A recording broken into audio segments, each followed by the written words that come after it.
നിങ്ങൾക്കറിയോ തൻ്റെ 14-ാം വയസ്സിൽ ക്രിസ്ത്യാനോ റൊണാൾഡോ എടുത്ത എഫേർട്ടിനെ കുറിച്ചിട്ട്? Welcome back to the journey of 60 days 60 interesting stories. പോർച്ചുഗലിലെ ഒരു ചെറിയ നഗരമായ മെഡേറയിലാണ് ക്രിസ്ത്യാനോ റൊണാൾഡോ ജനിച്ചത്.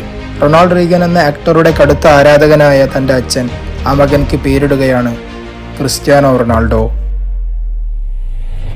തൻ്റെ ഒഴിവു സമയങ്ങളിലെല്ലാം ക്രിസ്ത്യാനോ റൊണാൾഡോയ്ക്ക് ഫുട്ബോളിനെ കുറിച്ച് പറഞ്ഞു കൊടുക്കാൻ അദ്ദേഹം സമയം കണ്ടെത്തി. അങ്ങനെ ക്രിസ്ത്യാനോ റൊണാൾഡോയെ ഫുട്ബോൾ കളിക്കാൻ പഠിപ്പിച്ചു തുടങ്ങി. പതിയെ ക്രിസ്ത്യാനോ റൊണാൾഡോ അതിലൊരു ആവേശം കണ്ടെത്തി. തൻ്റെ ചെറുപ്പകാലം വളരെയധികം പ്രയാസമേറിയതും ബുദ്ധിമുട്ടേറിയതുമായിരുന്നു. വിശപ്പകറ്റാൻ പോലും ഭക്ഷണമില്ലാതെ റൊണാൾഡോ പട്ടിണി കിടക്കാറുണ്ടായിരുന്നു. അങ്ങനെ വളരെയധികം ദാരിദ്ര്യത്തിലൂടെ കടന്നുപോയൊരു കാലഘട്ടമായിരുന്നു റൊണാൾഡോയുടെ ബാല്യകാലം.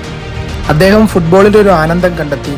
സ്കൂളിൽ പഠിക്കുന്ന കാലത്ത് തന്നെ ജനലിന്റെ ഇടയിലൂടെയൊക്കെ ചാടിയിട്ട് അദ്ദേഹം ഫുട്ബോൾ കളിക്കാറുണ്ടായിരുന്നു. ഇതൊരു മോശം വിദ്യാർത്ഥിയുടെ ലക്ഷണമാണെന്ന് ടീച്ചർ അദ്ദേഹത്തെ വിലയിരുത്തി. എന്നാൽ തന്റെ പാഷന് പുറകെ പോകാനായിരുന്നു അദ്ദേഹം താല്പര്യം കാണിച്ചത്. അങ്ങനെ തന്റെ 8-ാം വയസ്സിൽ ഒരു ലോക്കൽ ക്ലബ്ബിൽ ജോയിൻ ചെയ്ത് അദ്ദേഹം തന്റെ കരിയർ സ്റ്റാർട്ട് ചെയ്തു. മറ്റുള്ള കുട്ടികളെക്കാൾ മികച്ച രീതിയിലായിരുന്നു ക്രിസ്ത്യാനോ റൊണാൾഡോ ഫുട്ബോൾ പരിശീലിച്ചിരുന്നത്. അതുകൊണ്ട് തന്നെ തന്റെ 10-ാം വയസ്സിൽ നാഷ്യോണൽ എന്ന ക്ലബ്ബിലേക്ക് അദ്ദേഹത്തെ തിരഞ്ഞെടുത്തു.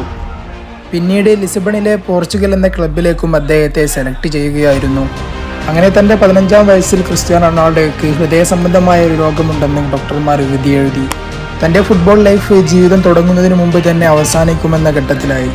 പക്ഷേ റൊണാൾഡോ കീഴടങ്ങിയില്ല. ലിസ്ബൺ എന്ന തൻ്റെ പോർച്ചുഗൽ ക്ലബ്ബ് തൻ്റെ ഓപ്പറേഷൻ നടത്തി തിരിച്ചു കൊണ്ടുവന്നു.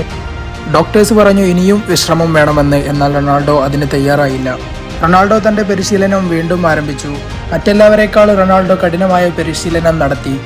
പക്ഷേ ജീവിതം എളുപ്പമല്ലായിരുന്നു. ലിസ്ബൺ എന്ന പോർച്ചുഗൽ നഗരത്തിൽ അദ്ദേഹം വളരെയധികം പ്രയാസപ്പെട്ടുകൊണ്ടാണ് ജീവിച്ചിരുന്നത്. തൻ്റെ അമ്മ തൻ്റെ കൂടെ ഇല്ലാത്തതിൻ്റെ വിഷമം റൊണാൾഡോയ്ക്ക് വളരെയധികം വിഷമമുണ്ടാക്കുന്ന കാര്യമായിരുന്നു. രാത്രികാലങ്ങളിലെല്ലാം അദ്ദേഹം വളരെയധികം വിഷമിക്കാറുണ്ടായിരുന്നു. തൻ്റെ അമ്മയെ ഓർത്തിട്ടും തൻ്റെ സ്വപ്നം യാഥാർത്ഥ്യമാകുമോ എന്നുള്ള ചിന്തയിലുമായിരുന്നു അദ്ദേഹം. അങ്ങനെ അദ്ദേഹം വളരെയധികം പരിശീലനത്തോടു കൂടെ തന്നെ ഫുട്ബോൾ കരിയറിലേക്ക് വീണ്ടും തിരിച്ചു വന്നു. ഇന്ന് റൊണാൾഡോയുടെ സക്സസ് എടുത്തു നോക്കുകയാണെങ്കിൽ 900-ലധികം ഗോളുകളും 5 ബാലൺ ഡോർ പുരസ്കാരങ്ങളും അദ്ദേഹം നേടിക്കഴിഞ്ഞിരിക്കുന്നു. മാത്രമല്ല തൻ്റെ സ്വന്തം നാടായ പോർച്ചുഗലിൽ അദ്ദേഹം ഒരു എയർപോർട്ടും സ്വന്തമാക്കിയിട്ടുണ്ട്. ഇത്രയധികം പ്രയാസമേറിയ ജീവിതത്തിൽ നിന്നും വളർന്നു വന്നൊരു വ്യക്തിയായിരുന്നു ക്രിസ്ത്യാനോ റൊണാൾഡോ. തൻ്റെ പാഷന് പുറകെ പോയതുകൊണ്ടും കഠിനമായ പ്രയത്നത്തിലൂടെയുമാണ് ക്രിസ്ത്യാനോ റൊണാൾഡോ ഇന്ന് ലോകം അറിയപ്പെടുന്ന ഒരു ഫുട്ബോളറായി മാറിയത്. നമ്മുടെ ജീവിത സാഹചര്യം ഏതുമാകട്ടെ, ജയിക്കണമെന്നുള്ളൊരു വാശിയുണ്ടായാൽ മതി. അതിനൊരു വ്യക്തമായ മാതൃകയാണ് ക്രിസ്ത്യാനോ റൊണാൾഡോ. ഈ വീഡിയോ നിങ്ങൾക്ക് ഇഷ്ടപ്പെട്ടിട്ടുണ്ടെങ്കിൽ ചാനൽ സബ്സ്ക്രൈബ് ചെയ്യുക. റൊണാൾഡോയെ കുറിച്ചിട്ടുള്ള അറിവുകൾ താഴെ കമൻറ്റ് ചെയ്യുക. അടുത്തൊരു നല്ലൊരു വീഡിയോയുമായിട്ട് വീണ്ടും കാണാം. Signing off Nishad.